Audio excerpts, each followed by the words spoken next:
ফ্লিপকার্টে অর্ডার করছিলাম একটা মশলার সেট, মশলার রেক। তারপর কালকে ডেলিভারি দিছে।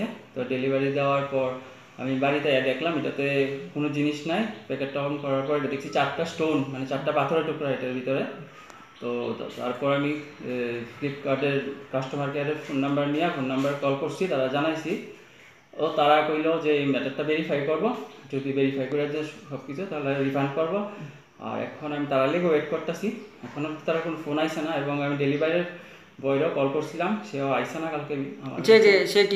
সে কি কইছে ডেলিভারি সে কইছিল আগেও বিকালে, কিন্তু সে ওয়েট করছি, কিন্তু সে আইসে না, মানে কোনো ওয়েট করছে। তারপরে আমি ফ্লিপকার্টের কাস্টমার কেয়ারে জানাইছি। তো তারা আমার যে কমপ্লেনটা রেজিস্টার করছে, কইছে তারা ভেরিফাই করবো ম্যাটারটা, এবং যদি হয় তাহলে রিফান্ড করবো। আর এখন যদি তারা টাকা না দেয় তাহলে আমি কনজিউমার ফোরামে কেস ফাইল করবো।